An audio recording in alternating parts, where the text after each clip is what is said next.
Welcome artists. We're not in the studio today, we're actually going to be working in my backyard. And the reason why we're in my garden in my yard today is because we're going to be learning about land and environment art. And we're actually going to be learning a little bit about an artist who is really well known for this type of medium. And it is British sculptor and photographer Andy Goldsworthy, who really specialises and is really well known for making works that interact with the environment. So normally you would see his works in their natural sort of state. He would be working with stones, with sticks, with icicles, with water, with leaves, with all the natural environment. So we're actually going to be today in this garden here. I have a dry creek bed, and this dry creek bed is actually attached to the roof of the house. And so when it rains, the water is diverted from the stormwater and is funneled through this little creek bed here so that the water is dispersed through the garden rather than just going down the drain.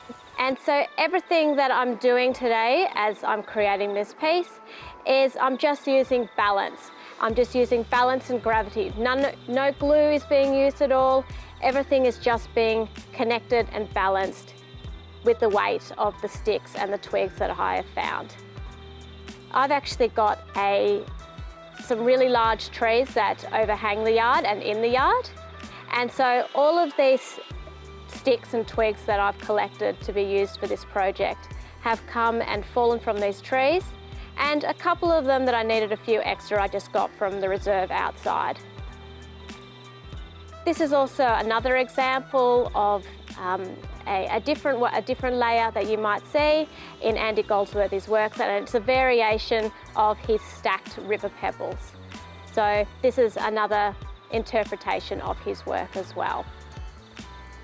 When you are collecting your materials, make sure that you aren't damaging the natural environment.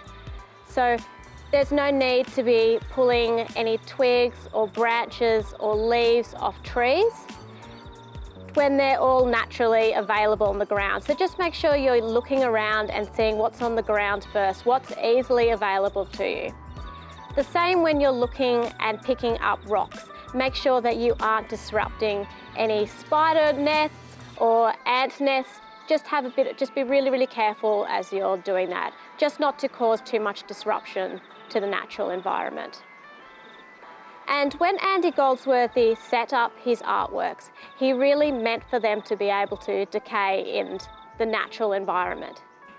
So as it rains, everything will break down and wash away.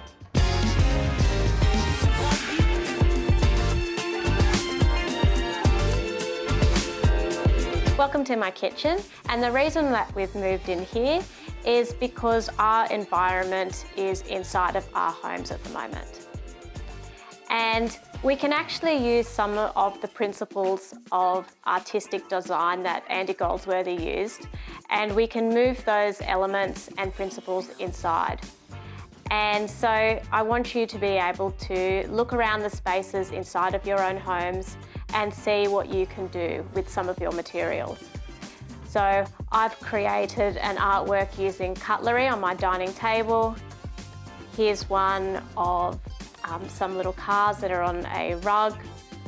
Have a look around your homes and see what materials that you have that you can use. Thank you so much for joining me, and I'm really looking forward to seeing what you create. Thank you. Bye.